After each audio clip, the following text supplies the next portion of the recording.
Hello, hello, Sagittarius Collective. Ako po si James from James Tarot PH. Ito po ang inyong mid-March reading. Ano po yung mga karagdagang impormasyon na dapat nyo pong malaman today. So sit down and let's focus on your reading. But first, mga mahal kong Sagittarius, inhale and exhale. Holy Spirit, Spirit Guides, ibigay po natin sa mga Sagittarius ang mensaheng dapat nilang malaman para sa linggong ito. In your overall energy, meron kang the Three of Swords. In the area of what you need to practice more, meron kang the Hanged Man na nakabaliktad. Kunin natin. In the area of what you need to hold on to, meron po kayong the Seven of Swords. Beautiful. In the area of what you need to remove sa buhay mo, meron kang the Star card. Mamaya, alamin natin kung ano ibig sabihin yan. In the area of what you need to expect, meron kang the Two of Swords. Beautiful.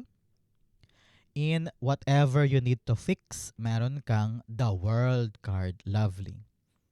In your good things, mga gandang bagay this time na darating para sa iyo, meron kang the Eight of Cups. Lovely. In your divine messages, meron po kayong the Knight of Wands. Beautiful, beautiful, beautiful. At ang mensahe po from your future self para sa'yo, ito po yun, mamaya sabay-sabay natin siyang bubuksan sa dulo ng ating reading.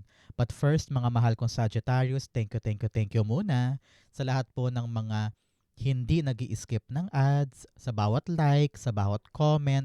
Malaking tulong po yan every time po na meron tayong libreng reading para po sa inyo. So thank you for continued liking, continued commenting, and for not skipping the ads. Salamat po. Okay po? So, in the background of your reading, meron kang the Six of Swords. Panahon na daw, Sagittarius, for us to move forward.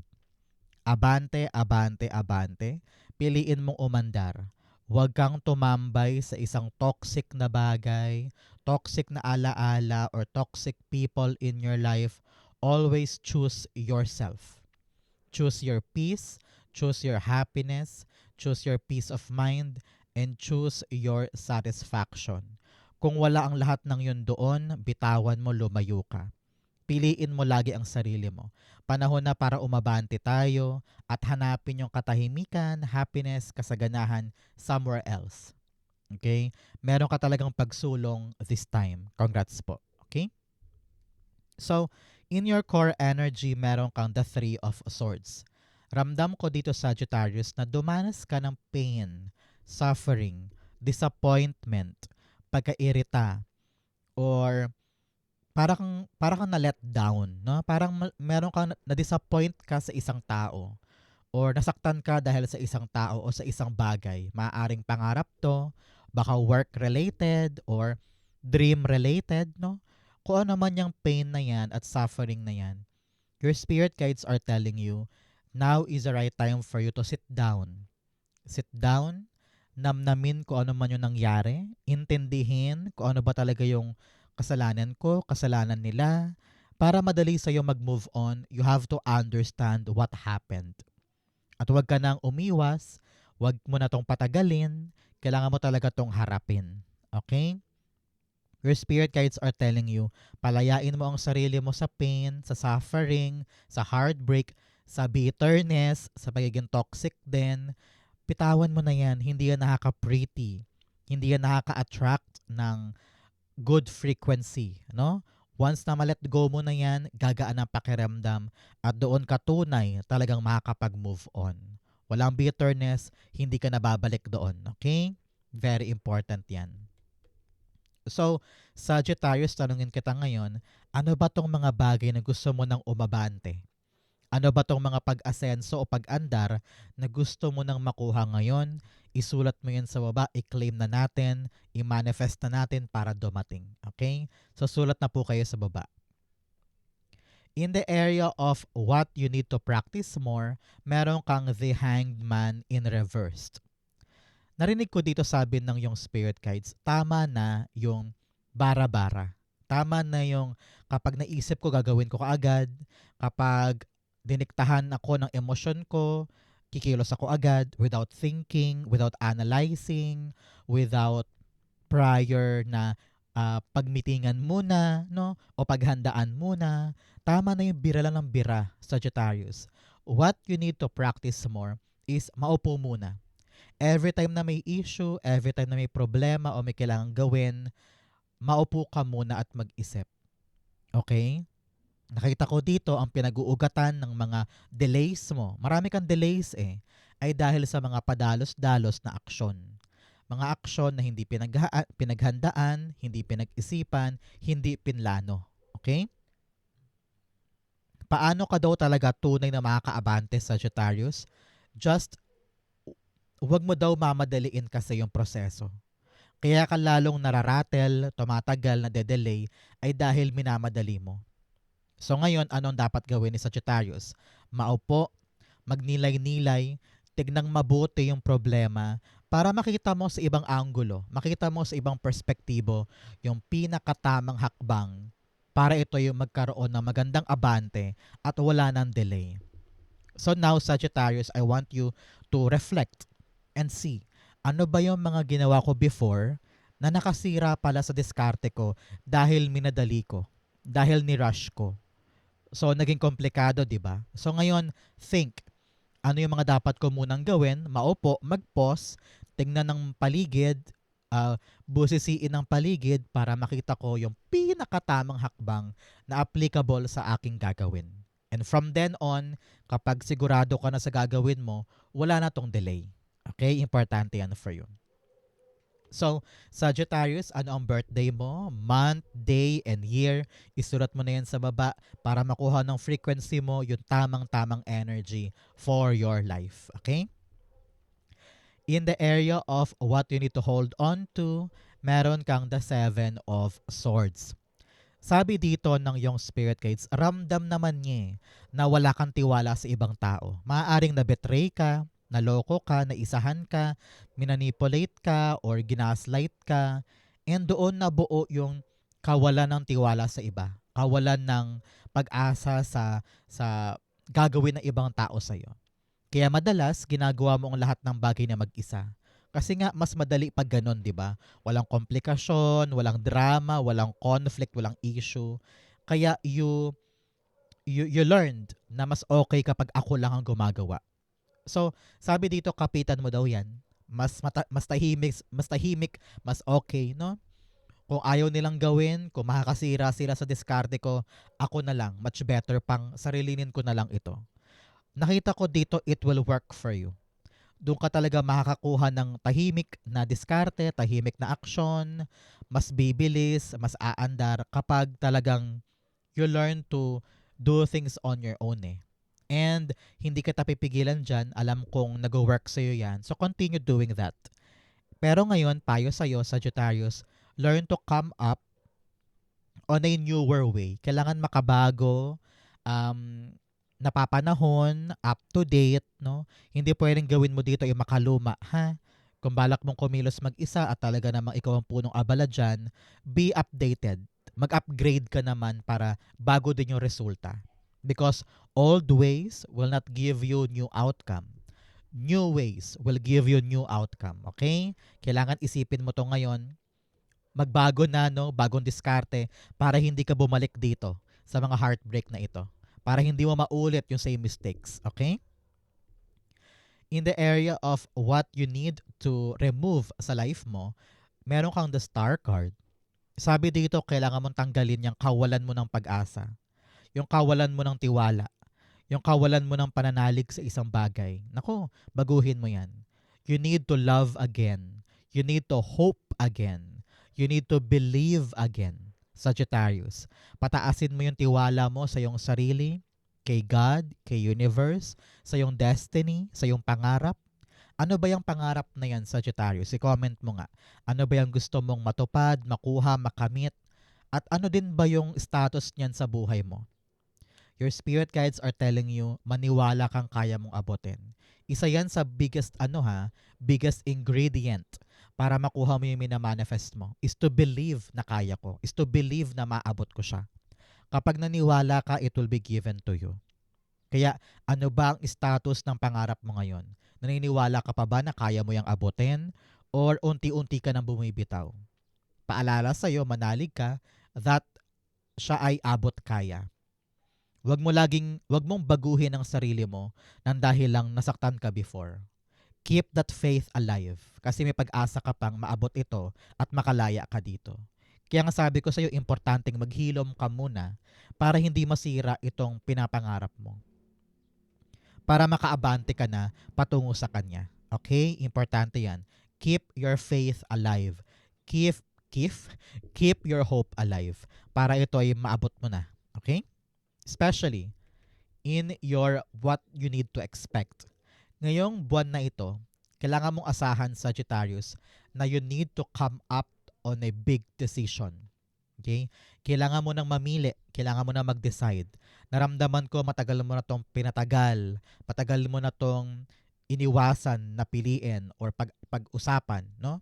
Pero panahon na to for you to make a bold choice. Kapitan mo ang iyong damdamin. Ano ba ang malapit sa'yo? Ano ba yung feeling mo tama? Ano ba yung magaan? Kung nahihirapan ka pa rin mamili, kailangan mo lawakan ang isip mo. You need to look at the issue on a different level, different perspective. Timbangin mo. Ilagay mo yung advantages and disadvantages itong isa at ganoon din tong isa para makita mo kung ano ba talaga ang para sa'yo at swak sa pangailangan mo. Okay? Hindi pwedeng mamili ka lang ng dahil emosyon mo lang, dahil natakot ka lang, or dahil pinipressure ka lang ng ibang tao. No. You need to make a choice base sa iyong mga pinagnilay-nilayan. At doon manggagaling yung pinakamatibay na desisyon. So now, upuan na ito, pag-usapan na ng pamilya o ng katrabaho, kung sino man yung involve sa isang mahirap na decision na ito. You need to really sit down and itackle mo na yan para makapag-move forward ka na. At makaisip ka na ng tamang diskarte para maabot na yung pangarap na yan. Okay? Importante yan for you. Look at that this time. Okay? In your what you need to fix, meron kang the world card. Alam mo, narinig ko dito, meron ka lang dapat kompletuhin. Meron ka dapat tapusin, pero hindi mo pa siya kinukompleto ngayon. Tinatawag ka ng yung spirit guides na sipagan mo pa, husayan mo pa para makompleto na yan. You also need closure. Three of Swords, the world card. I-end mo na, i-close mo na yung isang chapter, maghilom ka na dyan para makaabante ka na. Okay? Hanggat hindi ka naghihilom, hanggat hindi mo sinasara itong lumang bagay na ito, mahihirapan kang umabante. So, close that now. At pag na-close mo na yan, gagaan ang perspective mo, gagaan ang pananaw mo, lilinaw, at may kita mo talaga yung tamang ruta patungo sa bigger goal or bigger fish na gusto mong mabingwit this time. Close it. Don't be afraid to start over. Don't be afraid to begin a new cycle sa buhay mo. Okay? In your good things, meron kang taking shelter, the answers are within. Hanap daw tayo ng solusyon, ng sagot, ng diskarte, pero nasa loob mo daw ang solusyon sa bagay na yan. Masyadong mo lang daw iniiwasan because you are so heartbroken. You are so disappointed. Kaya ka naguguluhan. Pero in reality, the answers are within. Nasa sayo yung sagot para masolusyonan itong bagay na ito. So listen to your heart, listen to your intuition. It will lead you to the right path para magawa mo na ng walang delay. Okay? In the area of your good things, meron kang the Eight of Pentacles. This time around, makakabitaw ka na sa mga dapat bitawan. Makakapag-move on ka na. 3 cards are really telling you to move forward. The 6 of Swords, the 8 of Cups, and the 3 of Swords. Kabitaw-bitaw na ito. Ngayon, liliwanag ng isip mo. You will now see the truth of your reality. Marirealize mo na, ay, mali pala ako dito. Ay, ganito pala dapat. Bakit ako nagsayang ng maraming oras kakaiyak dyan? Bakit ko ba pinahina ang sarili ko dahil sa taong ito? Yung realization na yan, na parang, ay, oo nga, mali nga. A-actionan mo na. Ready ka nang puntahan yung mga bagong bagay na talaga namang destined for you to get or destined for you to achieve, no? Ito, yung path mo na ito ay path of satisfaction, path of alignment sa yung mga destined life, and also dito ka magiging fulfilled moving forward. Kaya huwag ka matakot ngayon na gumalaw at habulin yung pangarap mo talaga. Kasi deserve mo yan. Okay? Now, you will gonna be very, very brave to leave something behind and chase something new na magiging meaningful sa'yo sooner. Okay? I-claim mo na yan para sa'yo yan. In your divine messages, meron kang confidence is your key to success. Para magtagumpay ka, kailangan mo magtiwala at maging confident sa iyong sarili. Na heartbroken ka na before, pero it doesn't mean na hindi mo kayang sumulong at magtiwala uli sa iyong sarili. Lesson lang yan from the past. Pinapatatag ka lang ni God, ni universe, para yung mga bagong darating, kayang-kaya mong panghawakan. Para kapag na-reach mo na yung goal mo, alam mo na yung gagawin mo. Matibay ka na, malakas ka na. Okay? In your divine messages, meron kang the Knight of Wands. Si Knight of Wands, sinasabi dito na panahon na for you maging adventurous, maging palaban, maging go-getter ka naman. Learn to have this fighting spirit na kapag dumating yung isang chance, ilalaban ko yan, ipapanalo ko yan, susugurin ko yan, itatry ko yan. Yung passion in your heart, yung alab ng damdamin, kailangan gamitin mo yan para maipanalo mo yung mga bago mong gagawin. Huwag kang matakot, everything is fine, everything is workable. Ang kailangan mo lang talaga ay confidence and tiwala that everything will be fine and kayang-kaya kong tahakin yan with flying colors. Believe it will be yours. Believe you can accomplish it. Okay? Napakaganda for you. Ang outcome mo ito, but first, bigyan muna kita ng fortune cards. Meron kang March o mga Sagittarius. Ngayong buwan na daw na ito ay very, very lucky for you. So congrats, meron ka daw milestone this month. For others po, kung meron kayong special occasion tuwing March, this is a confirmation that this reading is for you. Okay? You also have Harp, Great Happiness. Yes, you're on the path of great happiness. Iiwanan mo na yung hindi ka masaya at pupunta ka talaga sa magbibigay sa iyo ng genuine happiness. So congrats po. I-claim mo to para sa iyo to. Another message, meron kang December or March and December. Special occasion po ba sa inyo ang December, especially sa mga December Sagittarius dyan? Congrats po. May magandang balita pagdating ng Pasko sa inyong buhay. Congrats po. You also have Stork, news of a birth or a business opportunity. May naghihintay na bagong business or bagong pagkakataon or ipapanganak na mga bagong biyaya. Congrats po, i-claim mo to para sa iyo to. Ang outcome ni Sagittarius for kanyang mid-week or mid-March reading, ito po ay mensahe sa inyo ng inyong future self. Sabi niya, you have the Two of Wands.